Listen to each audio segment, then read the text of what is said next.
Let's get more input on this. Somebody that's seen Bryce Harper in that market. Zach Brook with NBC Sports Washington. Thank you very much for joining us. Zach, hey, we would talk to you about a number of topics, but hey, you cover the Nationals. You see what's happening with Bryce Harper.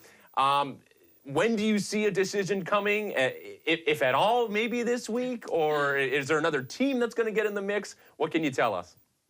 I honestly don't have a clue. I would have thought it had been done months ago, but I think he's still holding out. I don't think him nor Machado think they had a number that they were both expecting, and I don't think either of them are going to attain that. So I think it's any moment now. Honestly, I don't think it's going to be in D.C. He's from Vegas. I think he wants to be closer to home, and he's been recruited by a lot of teams. Same thing with Machado. I don't think either of them. Machado's definitely not coming back to Baltimore, and I don't think Bryce Harper's coming back to D.C. because if he was, it would have been done by now. I think they're just kind of waiting it out until one team just comes out of nowhere and says, we'll give you this, and then he's sold. How much are they holding out for that dollar amount that is attractive to both of them versus trying to find a team that is a really good fit for them, who they can perhaps win a ring quickly with? I think honestly, I think it's just about the financials. I don't think it's about winning a ring. I think it's basically just how much money can we get. We know there's not really a salary cap. It's basically your market value, and this is the peak of their career. This is the most they're ever going to get in their entire life, and they want to get as much as they possibly can. So I really don't think right now either of them are at the point where we're really thinking about contending or we really want to win a World Series. I think it's just about the dollar value right now, and you can't really blame them.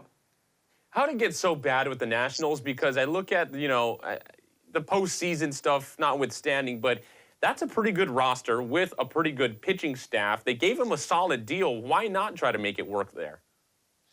I think he just wants to be closer to home. Even I remember during the Stanley Cup, he would go to Capital One Arena wearing Vegas Knights stuff. He didn't care that he was in the nation's capital and the Caps were playing. I think he's just a homer. I think he's really never had the chance to kind of play near where I think all his family's out there, and they're not over here. And regardless of the dollar value, if you can get the same amount closer to home than over here, even though D.C. is a great place to live, I think it's just kind of about preference. So I think that's kind of just basically what's been taking so long. One piece that's, I think, getting lost a little bit in the hypotheses about where he's going to end up is the fact that Bryce Harper hasn't necessarily always been known as the easiest player to have in your clubhouse. You look at a team like the Giants that is seriously considering bringing him on, and they're kind of still riding off the shine of that scrappy band of misfits moniker that won those World Series championships. That team obviously looks a little different now, but they're still kind of known for having these jolly, happy-go-lucky, funny personality guys who aren't really divas in the clubhouse. Do you think that Harper fits in a situation like that? Do you think a little too much has been made of his ego and his fiery personality?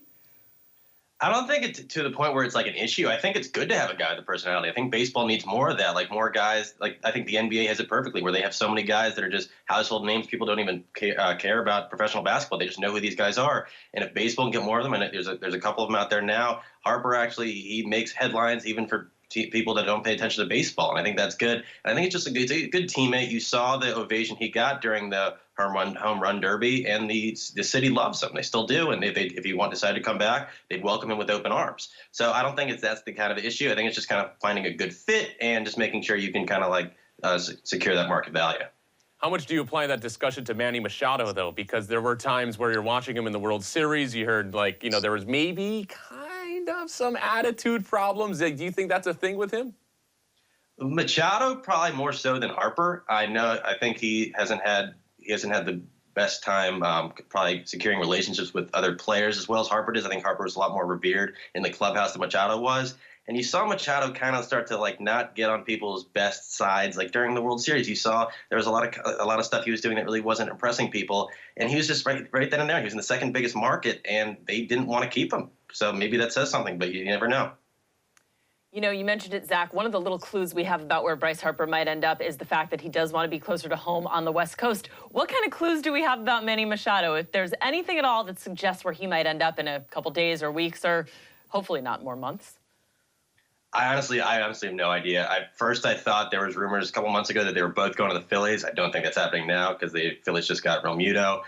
There was also rumors about them going to the Yankees, but I can't imagine that happening. I saw something potentially the White Sox, Chicago, and then I think last week I saw the Padres were rumored to kind of be one of the mystery teams. So it wouldn't surprise me. They could go anywhere. Really, I think it's just all about who's going to pony up the most money.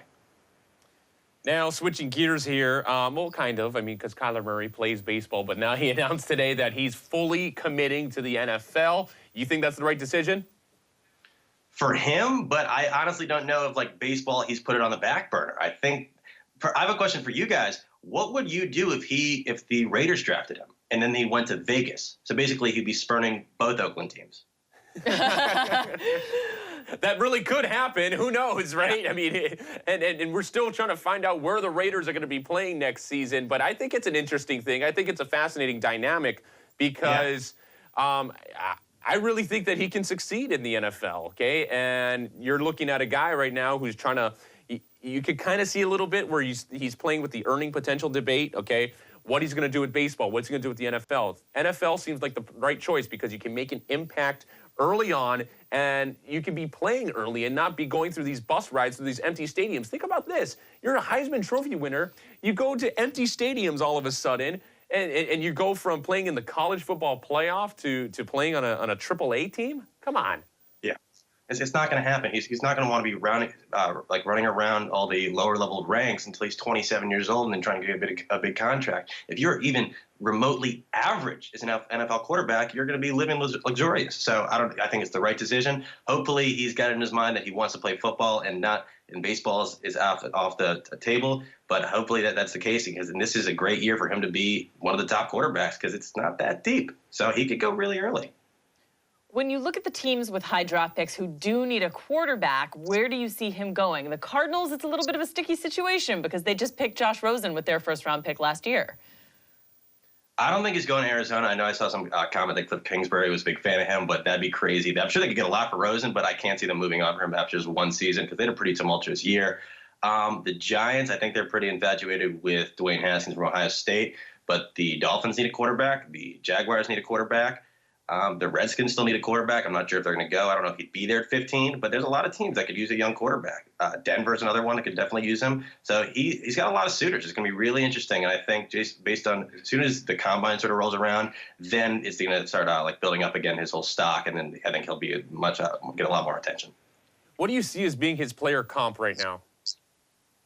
Not really sure. I've never really seen a guy his size, but he's got a hell of an arm. Smaller guys, I normally think of when I think of small guys that can succeed in the NFL, I think of Drew Brees and Russell Wilson, but I'm not really ready to put him in that tier yet. Maybe as like the top of his game, but I'm not really sure. I still want to see him play a little bit more. I want to watch some more film of him. The other NFL news that came out today, Zach, decidedly of a different nature, that Kareem Hunt is going to be a Cleveland Brown. What do you make of the fact that a team like this was willing to take a chance, give a second chance to Hunt after that video, that frankly disturbing video surfaced of him in an altercation with a young woman in a hotel? I was honestly shocked when I saw the headline. One, because it's so sudden. It only happened months ago. Two, there's no way there's no way he's learned his lesson in that amount of time. I know they said he'd done different types of therapy and anger management kind of classes, but it hasn't been really like a long period.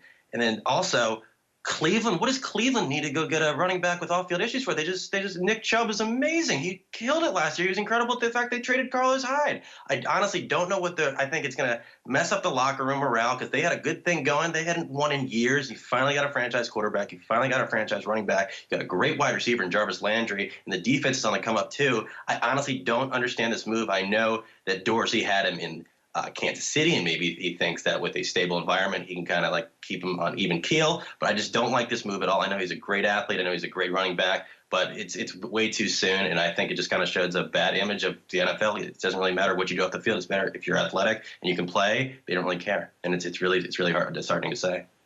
Yeah, and, John Dorsey coming out and defending the move. And, who knows how long that there's going to be a suspension because the NFL is still investigating this incident. Going back to the NBA real quick, because I know you're a big Celtics fan. And, it's a fascinating story because this is a team that was supposed to be running through the East, didn't make any moves at the deadline. Now, afterwards, they seem to be, one of the mid-level teams out East. Why are they so inconsistent? So I kind of have a theory based on all the stuff that's been going on this season and all the stuff that's coming into the news with Kyrie Irving. And personally, my personal belief, I think Kyrie Irving holds himself responsible for Gordon Hayward getting hurt last year. And I think he knows that he threw the alley-oop and he got hurt because of it. And the season really became a wash from that point.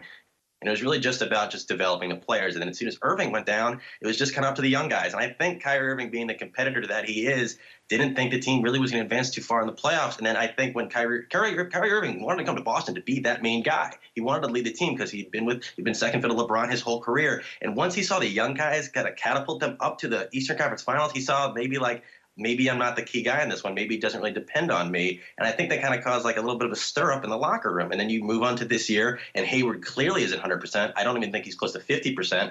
If it was me, I would have kept him on the bench until midway through the season, because you're just taking the young guys out, throwing a guy in there who's played it a year, who just relearned how to walk. And there's just been a lot of up and down throughout the season. They haven't really they've shown flashes on primetime in some big games of being a team that people consider to win a championship, but they don't really have that thing going in the locker room. And then the events of this past weekend, the Lakers on Thursday night. Personally, since Rondo hit the game winner, I'd rather Rondo hit the game winner than anybody else in the Lakers, because I'm not a big Lakers fan, but I love Rondo, and I thought it was incredible. It was shocking. I was out of breath for about a minute, but then it was good to see that. But then the events that have conspired on Saturday night with the Clippers, I was speechless. They were up by 28 points. Irving went down, and anytime there's not enough minutes on this team to go around, so anytime one of the guys goes down, everybody else plays better. But it just didn't happen, and all of a sudden they just kind of like lost their spark. They lost their confidence, and all of a sudden the lead just started dwindling and dwindling and dwindling until it was gone. And they got to the point where the fans in Boston, less than a week removed from winning a Super Bowl, booed the Celtics off the court. It was the worst loss of Brad Stevens' coaching career. Marcus Morris ripped the team, and I really don't blame him, because he said there really hasn't been a culture all year, and I haven't seen it either. But I don't think it's the kind of thing that'll tank the season. I think it's a thing that they could build upon and get past, but it's going to be a lot, and they're running out of time. Zach, you accurately predicted Anthony Davis still being a Pelican at the end of the trade deadline. So give us your magical prediction on what happens with Kyrie Irving and the Celtics after the season. I think right now almost every player in the Celtics knows that there's a chance they might not be there next year. And I think that's causing kind of like a sense of disbelief, and it's causing some anxiety and some stress to the guys, and knowing regardless of how well they play this year, if they can even win a title, there's a chance they still won't be there. And I think that's causing a little bit of the stir up in the locker room. And right now they're on – Jason Tatum said it the other day. He's from St. Louis, so he'll be a lot closer to home if going to New Orleans. And I think he's the best option if they were to trade Davis to Boston. But it would cost a lot of other parts, too, to make the contracts work. And a lot of the guys who are like mainstays now won't be there next year. I think Boston is the most likely place Anthony Davis will go, unless Danny Ainge did some wizardry magic and put the idea in Dell Demps' head that Jason Tatum would be available just to make them hold off until the deadline. And then as soon as the deadline passed, completely take Jason Tatum out of the argument and see, okay, maybe they'll bite on this. And if they don't, then I think it's going to be an auction. But I personally don't want them to give up Tatum. I think he's incredible. But if they do, I don't think there's anybody else that can offer them anymore. And Kyrie, I think if they acquire Davis, Kyrie would be crazy to go anywhere else. Gotta love it. Gotta love it. The NBA. Can't wait to see what happens. It is a soap opera. Stop drama, and who knows what's going to be happening throughout All-Star Week. Zach Brook with NBC Sports Washington, thank you so much for your time talking about a variety of topics. Have a good one, Zach. Talk to you again soon. Appreciate it. Thank you. Non-stop drama. Non-stop it really drama. Is, Mark. Hey, you look at all the moving parts here. Stressed. Yeah, it is stressful. It kind of, generates some anxiety here. Like, what's going to be happening? What's going to come down tomorrow? And we're still trying to think of what's going to be happening to the Raiders in their stadium. We got our final two segments left now. We got a couple minutes. Here we go. Hit of the day. Let's go to one of the most incredible, remarkable athletes in all of college basketball and all of sports right now. Zion Williamson. Check this out. This is the other day against Virginia. Just watch the play, okay? Here we go. Going up for a shot. Wow. I mean, he knocked him off the planet. Look at it's how does somebody jump? How do you have hops that high for just a little baseline block? Yes. That's what I don't. That is why the Knicks are on a 17-game losing streak right there, okay? For that guy right there, Zion Williamson of the Duke Blue Devils, just a tremendous athlete. Whiff of the day. Here we go. Somebody from the Conference of Champions, Bill Walton. Okay, so this is an on-air bit where they're celebrating a birthday. And, okay, here's a candle with a cupcake. Oh, wait. Oh. Oh, Mark, it's my favorite video of the year so far. I mean, Walton doesn't even flinch when he takes down that lit candle and manages to get some frosting and probably manages to get a bite of cupcake. I just hate to think what's happening to his esophagus. I mean, how does he do this? I mean, look at this again. I mean, how did he convince himself that it was okay and willing to take the risk? Well, if you listen to the broadcast, which I did because I've watched that video several times, don't know what that says about me, but Dave Pasch says, oh yeah, take a bite of it while it's still lit. I don't think he meant take a bite of the candle, but I think that Bill Walton took that as a straight up dare. Wow. I mean, he's a broadcasting treasure, and I miss that he's not calling like NBA games. And I mean, I love his. Pac-12's lucky to have him. No. And Dave Pasch has the patience of a saint, I might add. Oh my gosh. Can you imagine being his broadcast partner? I was about to say, no, Dave Pasch is phenomenal on these calls because there will be so many times where Bill Walton goes on all these tangents. Right. And he's just sitting there, just like, okay. Finds a way to bring it back to the game at hand. It's pretty impressive There was stuff. a funny moment where I was watching, it was an ESPN telecast a couple of years ago. It was during the national title game. And you know how they do the crossover events where they have the college basketball crew watch the college football game?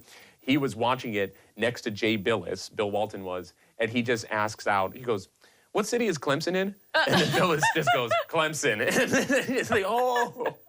But, classic Walton. Yeah, no, it's just fantastic. You always got to love having something from the Conference of Champions. But hey, Kate, we covered a lot of ground tonight. Okay, we did. Kyler Murray going to the NFL. I think it's the right decision. Connor Letourneau with the San Francisco Chronicle. He was fantastic. Just a wealth of knowledge covering that team. Sandeep Chandok, Zach Brook. That was Bay Area Sports Night. We covered the region, covered the country. Hope you enjoyed. Stay tuned for more Chron On.